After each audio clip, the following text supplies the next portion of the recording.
Good morning. This is Tracy Hales Bass. I'm excited today to talk to Kevin Wolf.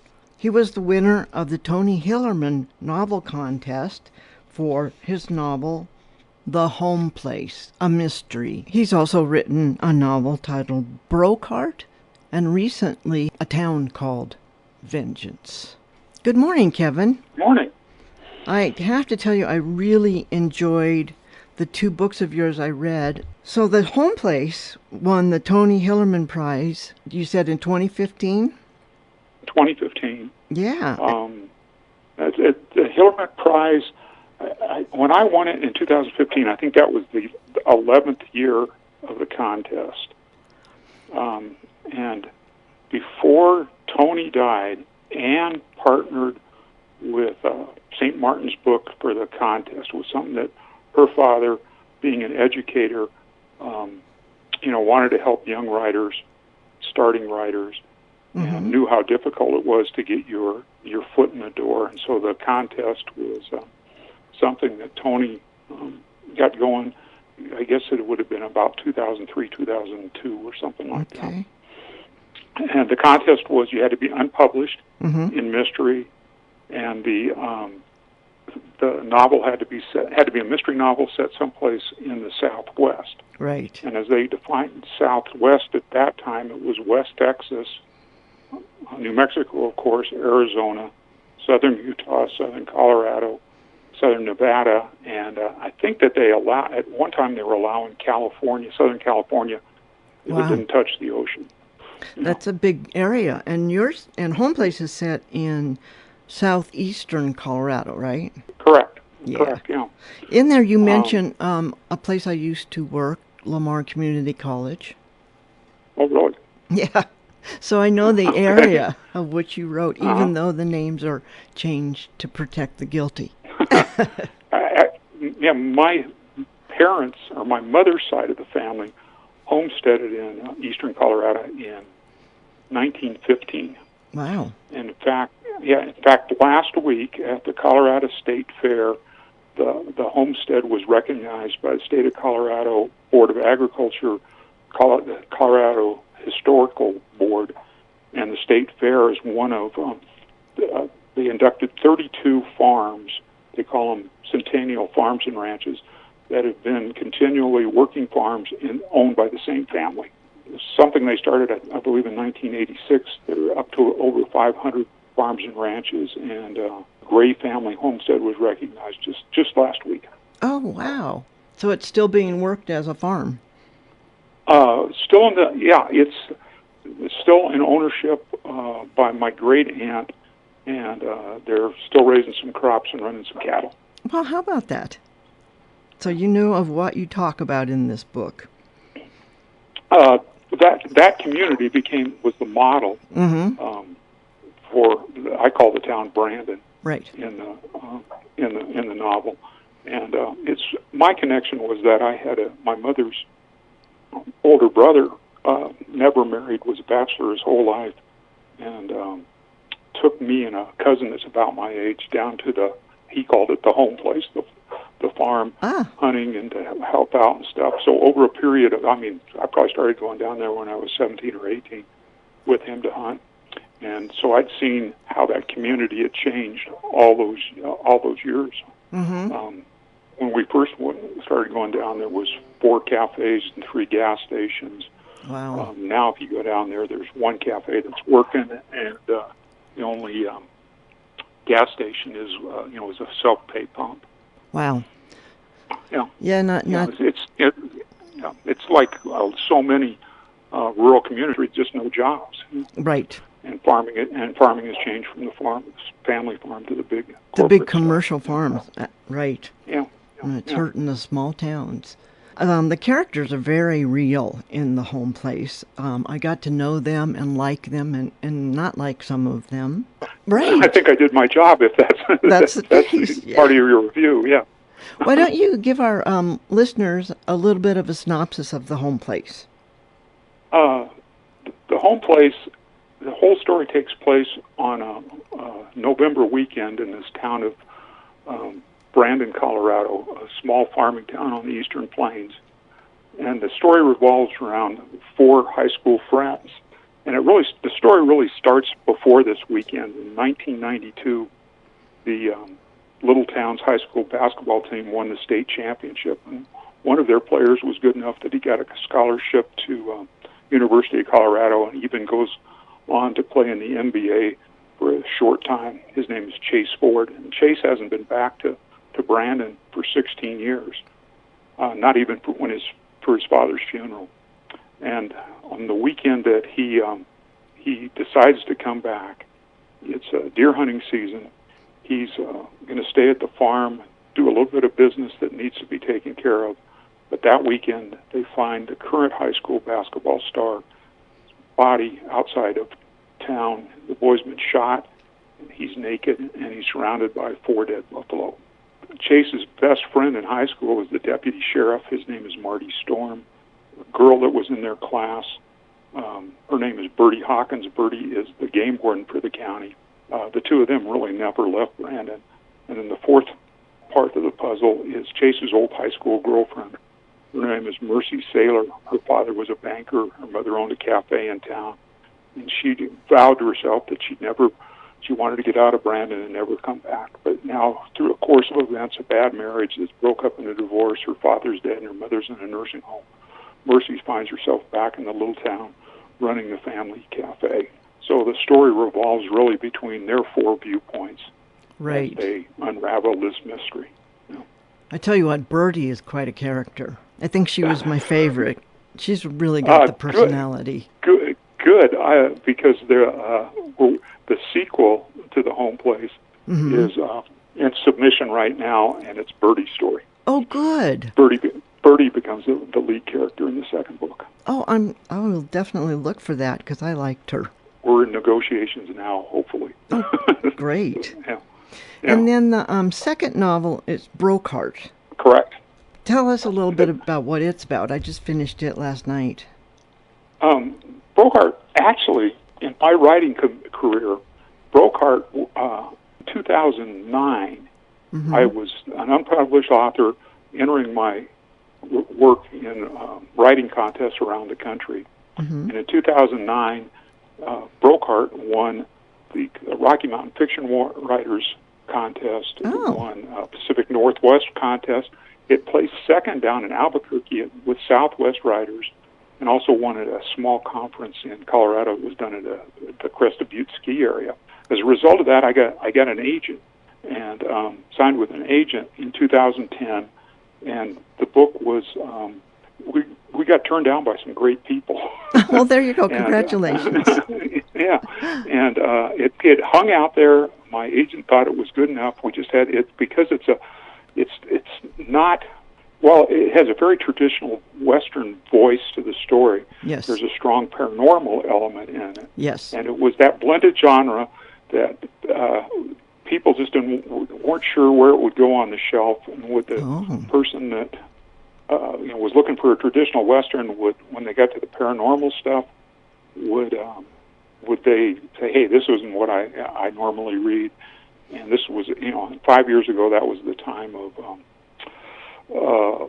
all the teenage werewolf stuff that was happening, right? And Twilight and that kind of stuff, and it certainly wasn't that kind of book either, right? And so it kind of bounced around. When we won the Hillerman Prize, a small press in Salt Lake City made us an offer on the second book, and so we had to do on the first book on Brocart. So that's how it came to be. And Brocart came out in October of last year, 17, and the sequel, A Town Called Vengeance, came out in May of 2018. And it's a story of a disgraced frontier newspaper man that arrives in the town of Brocart, Colorado, which is a mining town high in the mountains. In 1879, without a penny in his pocket, he settles for a job at the local newspaper that it goes on. It's going to be a temporary job to get a little money in his pocket. He settles for he takes a storefront sign and settles for a job digging a grave. When he finally lands his job with the newspaper reporter, publishers tells him, I want you to write about a murder. And he says that there's been a murder in town. He says, don't you know, you just dug the man's grave. Right. And we jump into a story that kind of winds. It's very traditional in that there's a sheriff and a sidekick and a dance hall girl with a heart of gold. And Kepler follows a string of murders through some mining towns in the West and gets more for than what he bargained for. It's true. Great characters in this one also, and in many ways they are the typical Western characters, but they're facing things that aren't so typical, and I won't give it away. And in the second book, A Town Called Vengeance, yes, Kepler follows this evil presence from Colorado to the deserts of Arizona, and it's the time of it's early 1880s, so we brush elbows with Doc Holliday and the Earp Brothers, and the Apaches are on the warpath and that kind of thing. So it's again, we stick to the tropes, but take it a different direction. Oh, great. I look forward to that one so much. And then you just are submitting the sequel to Home Place. Yeah. Actually, I have two novels in submission right now, a traditional Western, very traditional Western that we're waiting, and then the second book from the characters in place on the Home Place. Great. Well, have you always written? No. Okay. No, I always thought I could write, and my father was a reader, and he traveled for business and always came home with these paperback books, and he read, of course, the Louis L'Amour and Max Brand, Elmore Leonard kind of stuff. He also had that collection of, remember the Reader's Digest condensed books, hardcover, that I think that came out quarterly. I grew up with that. He had those, and always had a book going, and I picked up and read a lot of his stuff. And when I got to junior high and high school, when a teacher would assign a paper, or he had to write a short story when the class would grow, I wasn't looking forward to it, but it was something I always thought I could do. Early in life, I had a couple of feeble starts where I tried to write stuff and just never had life got in the way. But I can actually tell you the first time when I determined to write a novel, I was traveling for business, and I was in Detroit after 9/11, and that was in those months after 9/11 when we never knew how long we were going to be in a security line at the airport. Right. And a colleague had dropped me at the airport, I'm going to say about 1:30 on a Friday afternoon. I probably had a 5 o'clock flight back to Denver. And in 20 minutes, I was sitting in an empty terminal. I just breezed through the security line for whatever it was that reason. And I finished a paperback book on the way out, a very forgettable one. And I perused the gift store to see if there was something I wanted to read. Didn't see anything that really interested me. And I sat down in the Detroit terminal, opened my laptop, and said, I'm going to write a book. And I started typing out a story. Honest, that's the true story. That's great. And worked on that thing for 2 or 3 months. Took some adult education classes, and tried to. And it's not a very good book. I finished it. Good. And I finished it. And about that time, I discovered Rocky Mountain Fiction Writers in Denver, which at that time was a group of about 400 fiction writers. At that time, I'm guessing maybe 150 were published, but they had critique groups going on in Denver, did monthly workshops, had a annual convention, and I kind of fell in with them, a critique group that held me accountable for producing pages. Right. And that's really where the second book was actually that Brocart. Well, actually, I finished the first book that I told you wasn't very good, and started writing the sequel to that. and then I said, "Hey, wait," and had the idea and wrote Brocart. And that was 2000. Finished that up in 2009, and that's when I had that string of good luck winning those contests and found the agent. And Well, you praised the Rocky Mountain Fiction Writers quite highly in both books, and a lot of the writers I talk to do give so much credit to their writing groups.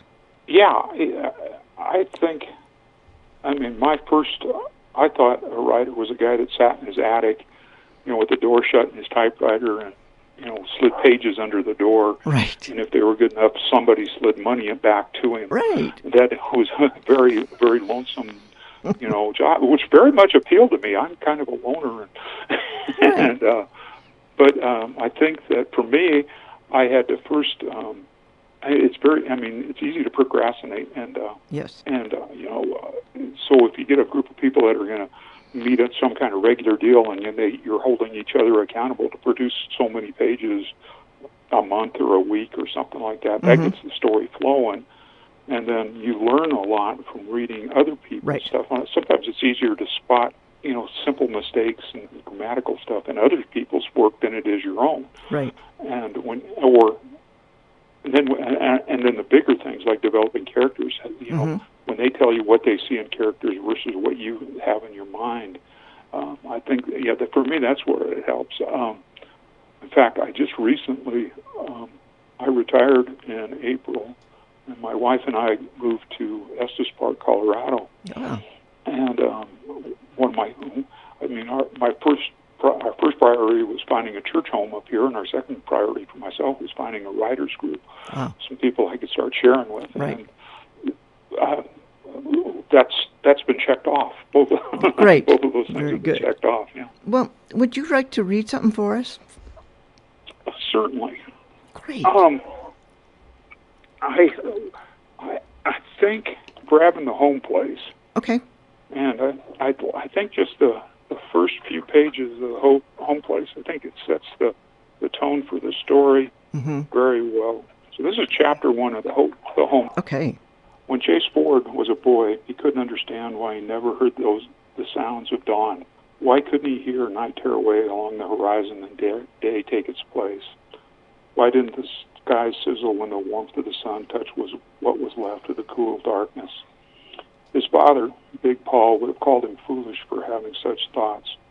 Some part of Chase knew he was only a visitor on this wide-open, windswept splash of prairie. Chase was the first of 4 generations of Ford men to leave Comanche County. And for Chase, leaving saved the best and hid the worst. But Chase Ford had come home, and as the first spikes of orange painted the gray morning, Chase spotted a deer at the edge of the field. It was upwind. No chance it would scent him, and through the binoculars, Chase could tell it was a big deer. The broken tine on the buck's wide antlers and its graying muzzle meant it was an old bachelor, most likely run off from the herd by the younger bucks to live out what years it had left on its own. If Chase could be patient, the deer might drift into the stubble field where he'd have a shot. His father's rifle would reach that far. He'd seen Big Paul take game a quarter-mile away more times than he could count. But had been almost 16 years since he'd held his father's gun, and that many years since Chase had been home. Chase swung the glasses back, but the animal was gone. He searched the sagebrush at the edge of the field, but the buck knew all the places to hide on the home place better than Chase. For now, there was a thermos of coffee waiting in his truck, and for the first time in 16 years, he had nothing else to do except wait for this next chance at the deer and listen for those sounds at dawn. That's great. Good old Chase. That deer is so metaphorically associated with Chase. Oh, good. I did my job again. There you go. Wow. See there? Yeah. So we get to know... You have a lot of characters in these books. Do they come back to haunt you? Oh, great. Cool. When I started working on the sequel to The Home Place, like I said, and we moved Birdie the game warden, it becomes her story. Chase is there, but he's a secondary character. Marty, the deputy sheriff, is there. Good. And we got the volunteer firemen show up. We introduce some. It's county fair time. The Home Place. It's November and cold. And the next book, it's going to be county fair time, in the middle of the the summer and it's scorching hot, and so we got carnies, rodeo cowboys, and that kind of cast of characters coming in. Oh, great. So it was fun. I think, and the critiques that we got on the home place was that the community and the countryside was as much a character to that book as as the people. So I definitely wanted to work on this small town, now how it's being affected by the visitors coming in for the rodeo and the fair, and the heat wave, and how the farmers and ranchers take the heat versus the people coming in. So I haunted. I think that's a good word. It wasn't so much that they came and spoke to me. It was that I wanted to make sure that they appeared in the right places. Right. Well, I'm excited to read that because I did get attached to those people. Yeah. Now that's. The home place, the Hillerman Prize was a one-book contract. Right. So we have not gotten anything signed to go ahead with the second book at this point. So fingers are crossed. You betcha. Yeah. Yeah, that's the hard part about writing, is the second half of it, where you have to start marketing. And for, the editor at St. Martin's for the home place. He left. The book came out in September. He left in October to go to HarperCollins. Oh, really? Yeah. So that left you without the champion inside that was on your side. Oh, yeah.